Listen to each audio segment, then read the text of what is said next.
네, 반갑습니다. 우리가 지난 시간에 이어서 이렇게 탄소와 규소가 세상을 이루고, 요것들 또한 또 규소, 규산염 광물이 어떤 규칙성이 있는지까지 배웠습니다. 이번 시간에는 탄소 암물의 대표적인 그런 요런 핵산과 단백질들이 또 어떻게 만들어지는지, 그 다음에 이런 작은 부품으로 어떻게 커다란 완성품을 만드는지에 대해 한번 배워보도록 할 겁니다.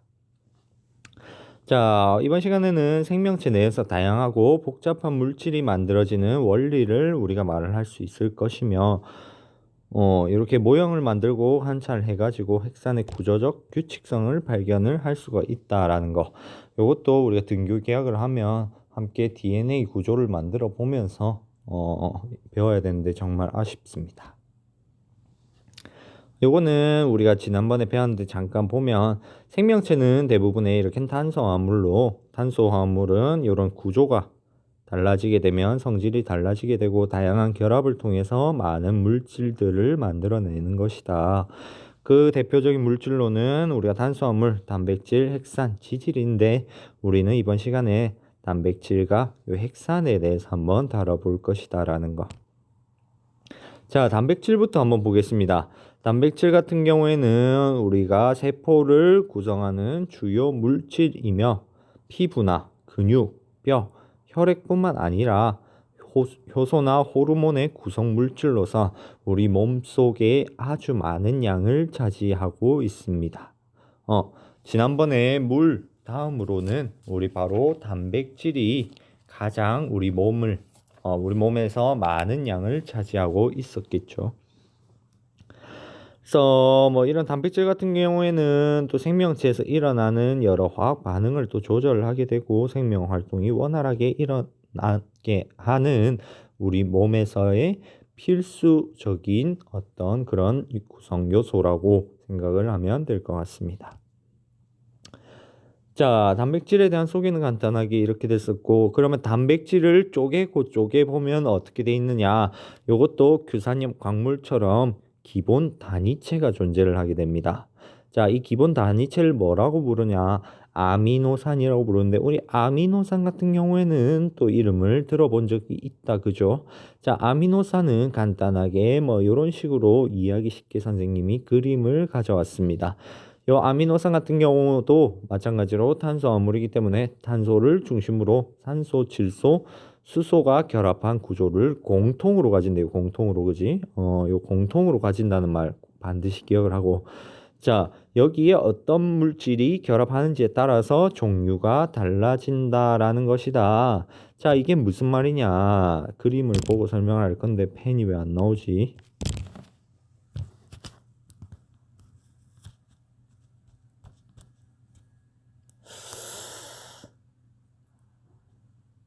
됐다.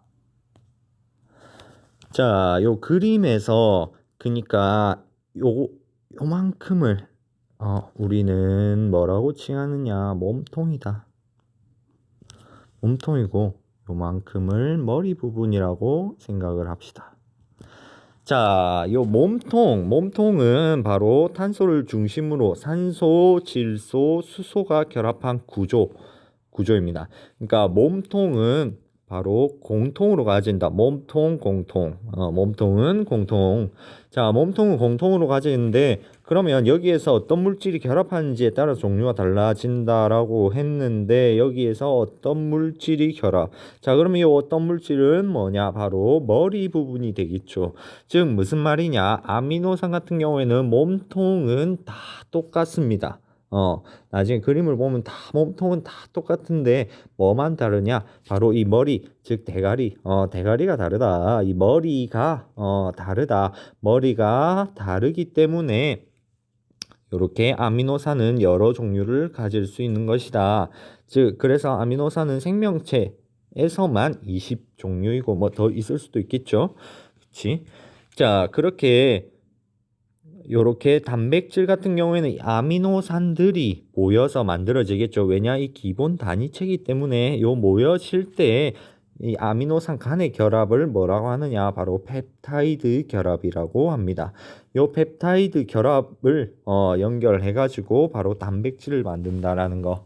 그래서 반드시 기억해야 할 것은 공통으로 가지는 것은 몸통이다. 몸통 같은 경우에는 탄소를 중심으로 산소, 질소, 수소들이 결합을 하고 있고 요 윗부분의 머리 부분만 달라지는 것이다.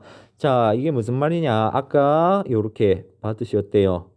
같은 것은 지금 요 몸통 부분이고 머리 부분은 다 제각각이다. 요렇게 다양한 종류의 아미노산, 아미노산 1번, 2번, 3번이라고 봅시다. 다양한 종류의 아미노산들이 아까 특정한 순서로 길게 결합을 한다 했습니다. 그죠? 자, 그러면 이 결합을 아까 뭐라고 불렀었다? 바로 펩타이드 결합이다. 펩타이드 결합이다. 자, 요렇게 불렀는데 자, 요 펩타이드 결합을 통해 가지고 아미노산들이 모이고 모여서 단백질을 이렇게 종류를 결정을 한다. 즉 단백질은 아미노산이 결합한 순서에 따라서 이렇게 종류가 달라지게 되고 단백질의 형태에 따라서 기능과 이렇게 종류가 결정이 된다. 즉 요 아미노산, 그러니까 요 아미노산이 모여 가지고 이렇게 이게 하나의 단백질이라는 겁니다. 자, 이 단백질을 만들게 되는데 지금 어때요? 머리 부분이 위에서는 모두 위로 가 있었는데 지금 단백질에서 봤을 때 머리 부분의 위치가 어떻습니까? 다들 제각각이죠. 자, 이것은 뭐냐? 바로 아미노산 사슬이 접히고 꼬이면서 이렇게 달라진 것이다. 즉 아미노산이 접히고 꼬이기 때문에 이런 단백질의 형태가 다 제각각이다. 우리 흔히 여러분들이 몸속에 있는 단백질 한번 떠올려 보면 다 똑같은 모양과 똑같은 종류로 있는 것이 아니라 요것들이 꼬이고 접히고 그 다음에 배열이 달라지면서 여러 종류와 형태가 달라지게 되고 이에 따라서 기능도 달라지게 되는 것이다 라고 기억을 하면 될 것 같습니다. 자, 이게 아미노산의 이제 기본 구조로서 요 부분이 이제 몸통이고 요것들이 머리다. 여기도 보면 머리가 다들 제각각 다른 것으로 나타나 있다라는 것까지 여러분들이 정리를 하면 될 것 같습니다. 그래서 이 머리가 다르기 때문에 펩타이드 결합의 결합 순서가 달라지겠죠. 순서가 달라서 다른 게 만들어진다. 완성된다. 이렇게 정리를 하면 될 것 같네요. 자, 요런 단백질 아까도 봤듯이 머리 부분이 위에만 있는 것이 아니라 아래에도 있고 옆에도 있고 요렇게 단백질은 요렇게 꼬이고 요렇게 접혀지면서 다양한 특정 단백질을 만드는 것이다라는 거. 자, 그러면 단백질까지 알아봤고 그 뒤에 보면 우리는 이제 핵산을 한번 살펴볼 겁니다. 핵산은 뭐냐? 바로 유전 정보의 저장 물질이라고 생각을 하면 됩니다. 바로 요 DNA와 RNA가 있게 되는데 요 DNA 같은 경우에는 유전 정보를 저장하는 물질이고 RNA 같은 경우에는 유전 정보를 전달하는 물질이다라고 반드시 알아놓아야 될 것 같습니다. 자, 그러면 요 핵산 같은 경우에는 우리가 지금 계속 다루는 게 작은 부품으로 커다란 완성품을 만드는 것이겠죠. 자, 여기서 작은 부품은 바로 어떤 기본 단위체가 될 것이고 그다음에 이런 커다란 완성품은 우리가 계속해서 배우고 있는 어떤 규산형 광물이 될 수도 있는 것이고 그다음에 단백질이 될 수가 있는 것이고 그다음에 핵산이 될 수도 있는 것이다. 자, 그러면 이 핵산은 기본 단위체가 뭐냐? 바로 요 오른쪽에 나와 있는 뉴클레오타이드라는 것이다. 이것이 하나의 핵산의 단위체이다. 요 뉴클레오타이드는 바로 인산과 당, 염기가 1대 1대 1로 결합한 이런 물질이다라는 것까지 여러분들이 반드시 정리를 해야 될 겁니다. 자, 뉴클레오타이드도 그럼 기본 단위체는 이런데 그러면 이것들은 다 똑같은 게 아닌가? 뭐가 다른 것이냐? 바로 요것은 아미노산처럼 요 염기가 다르게 됩니다. 즉 뭐냐? 요 인산과 당 같은 경우에는 아미노산과 같이 이것을 몸통이라고 생각을 하면 염기는 뭐가 되겠죠? 머리가 되겠죠. 자, 이것도 마찬가지로 요 머리 부분, 염기 부분이 달라지면서 뉴클레오타이드가 종류가 생기게 되는데 이렇게 거의 왜 다섯 네 종류라고 돼 있지? 이게 지금 살짝 못합니다. 자, 요거는 뭐 네 종류도 맞을 수는 총 다섯 종류고 총 다섯 종류 중에 DNA와 RNA에는 네 종류만 들어간다라는 거. 자, 그래서 이 뉴클레오타이드 같은 경우에는 뭐야? 자, 이 뉴클레오타이드 같은 경우에는 DNA와 RNA 같은 경우에는 이 뉴클레오타이드가 길게 연결되어 있습니다. 자, DNA 같은 경우는 아까 네 종류라고 했죠. 염기, 그러니까 머리 부분이 A, G, C, T 이렇게 염기를 지닌 뉴클레오타이드가 길게 연결된 이중 나선 구조이다. 자, 요 염기 종류와 요 구조는 알아놓길 바랍니다. 자, 그다음에 RNA 같은 경우에는 A, G, C, U 염기 종류 마찬가지로 요 염기 종류와 그다음에 구조 여기서 구조는 단일 가닥이다. 자, 뭐냐? DNA 같은 경우에는 이중 나선 그러니까 두 개고 RNA 같은 경우에는 단일 가닥이다. 한 개. 그러면 이중 구조라고 하면 되지. 이중 나선 구조는 뭐냐? 뒤에 그림을 보면 요렇게 선이 계속해서 꼬여서 가기 때문에 이중 나선 구조라고 부르는 것이다. 그래서 요 DNA와 RNA의 차이점을 이렇게 구조와 염기를 이용해 가지고 구분을 할 수 있어야 할 것 같습니다. 간단하게 DNA와 RNA에서는 염기는 공통인 염기가 뭐가 있죠? 그렇지. HC는 공통이고 다른 염기만 기억을 하면 되겠죠. HC는 둘 다 똑같고 DNA에서는 T 염기, 그다음에 RNA에서는 U 염기를 이렇게 가진다라는 거 이렇게 기억을 하고 있으면 될 것 같네요. 자, 눈으로 한번 구조를 보면서 봅시다. 이렇게 봤을 때 DNA 같은 경우에는 AGCT 이렇게 염기가 존재를 하는 것이고 AGCU RNA는 이렇게 존재를 한다. 자, 그러면 요 튀어나온 게 염기니까 요 가닥은 바로 아까 몸통이라고 생각을 하면 되겠죠. 인산과 당이 길게 연결되어 있고 이렇게 염기들이 나와 있다.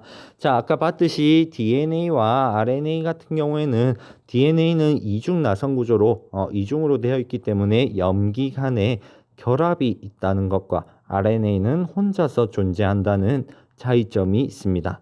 그러니까 얘 같은 경우에는 결합이 있고 얘는 결합이 없다. 그래서 혼자 존재한다. 자, 여기서 결합 간에 공통점이 하나 있는데 보면 색깔의 배열을 지금 봤을 때 노란색, 빨간색이 항상 함께 이렇게 결합을 하고 보면 초록색과 파란색이 어때요? 항상 짝꿍을 이루고 결합을 하고 있는 것을 볼 수 있습니다. 그죠? 자, 이것은 뭐냐? 바로 염기 간의 결합이 특정하게 어떤 특정한 염기만을 만나고 싶어 한다. 즉, 짝이 되는 염기가 따로 있다. A는 T 염기와 그다음에 C 염기는 G 염기와 특정하게 이렇게 결합을 하는 그런 그게 있다. 자, 무슨 말이냐? A 같은 경우에는 이렇게 뾰족하게 나와 있으니까 뾰족한 거와 맞는 게 T고 이렇게 표현을 우리가 했죠. 우리가 실제로 찾아보니까 항상 DNA 같은 경우에는 C 염기와 G 염기가 결합을 하고 A 염기와 T 염기가 결합을 한다는 사실 반드시 요거 두 개도 기억을 하길 바랍니다. 자, 그러면 요것들은 어떻게 사람마다 지금 유전 정보가 다르잖아, 그치? 뭐 어떤 사람은 키가 크고 어떤 사람은 키가 작고 어떤 사람은 어깨가 엄청 넓은 골격을 가지고 있고 어떤 사람은 골격 자체가 엄청 좁고 이런 것 같이 이것들 또한 어느 정도 유전일 건데 요 유전 정보가 다른 것은 어떻게 또 이것들이 DNA를 어떻게 다양하게 만들 수 있을까? 보면 지금 아미노산과 같습니다. 단백질과 같이 요것들의 배열을 다르게 하면 되겠죠. 요 배열이 다른 것처럼 DNA도 다 사람마다 각각의 배열이 다르기 때문에 다양한 DNA가 존재를 한다라는 거. 그래서 이런 생명체에 존재하는 거대 분자, 우리가 지금까지 뭐 단백질, 핵산 같은 다양한 것들을 봤는데 이것들은 항상 공통점이 보면 기본 단위체가 서로 다른 순서로 연결되어 있다. DNA도 그렇고 단백질도 그렇고 이것들은 다들 서로 다른 순서에 따라 얘네들이 여기 요 많은 단위체들 중에서 하나만 순서가 바뀌어도 아예 다른 물질이 되겠죠. 이것처럼 다양한 많은 순서들로 인해서 같은 기본 단위체일지언정 다양한 DNA와 단백질을 만든다라는 거, 이런 단위체들이 결합을 통해서 이렇게 정리를 해 놓으면 될 것 같습니다. 자, 이번 시간의 과제는 DNA와 RNA의 차이를 적어가지고 비대수로 제출을 하면 출석 인정하도록 하겠습니다. 수고 많았습니다.